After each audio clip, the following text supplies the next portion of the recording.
Hello students, let's start the next chapter, chapter 4, that is heat. Heat is a form of energy which can cause hotness to a body.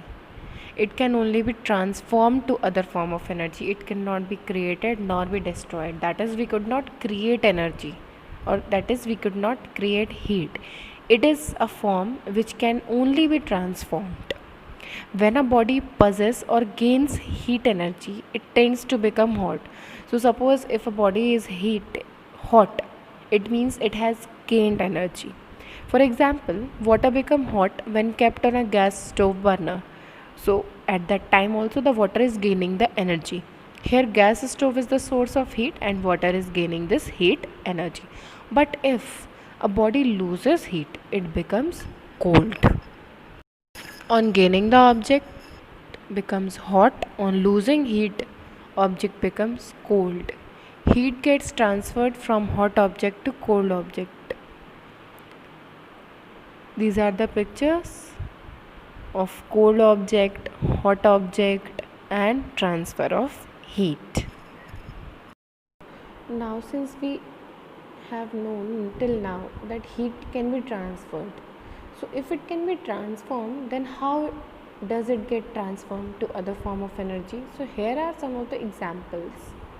The first one, in thermal power station, heat energy is transformed into electrical energy. Yes, of course. Thermal power stations where the electricity is generated. From where that electricity is generated? It is from the heat.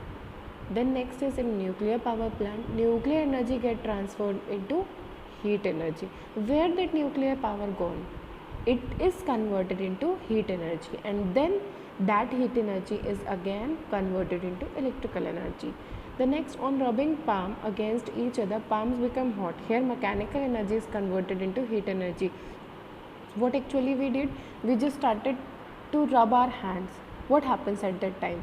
We are doing something action that is a type of mechanical energy and it is converting into heat and making our hands hot. The next example is in electrical bulb, the electrical energy gets converted into heat energy. Yes, of course, when we switch on the light, that electrical energy converts into the heat energy of filament, which is then converted into light energy.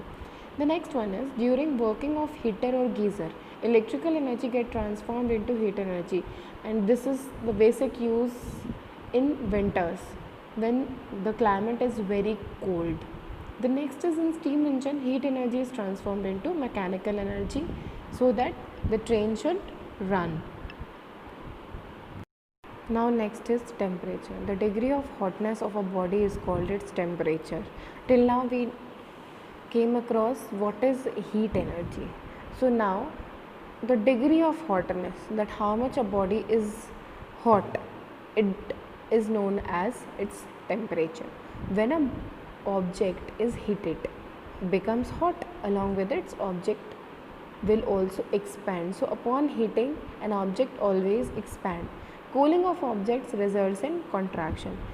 If we just take an example of water, on cooling it contracts and become ice, and on heating it becomes liquid and it expands its shape. Now let's see what are the effects of heat. Changes of state of matter. The first change of state of matter, solid ice converts to liquid when kept at room temperature. When it is heated more, it converts into vapor. But cooling can reverse this process, hence it is called a reversible process. Change of state of matter, heat can change the state of matter. That on if an object is solid, upon heating that particular object, it can be converted into liquid, and further on providing more heat, it converts into vapors, and the shape goes on expanding more and more. In liquid it is a little bit, but in gases it is the larger one. But it can be reversed, the process is reversible on applying the cooling or cooling it down, that particular object. Now the next is bring chemical change in a substance. Food getting cooked when heated, milk forms curd when it is warm. These changes cannot be reversed and hence they are chemical changes. So here two types of things are given, reversible change and irreversible change. Reversible changes which can be reversed. Suppose ice can be converted to liquid and liquid can be converted into ice, but chemical change which is irreversible, it could not be changed. Once the milk is cooked, it could not be converted into raw form. So this is all for today's class. We'll be starting with thermometer in the next class. Thank you so much, and please go through this video very carefully to understand basic concepts.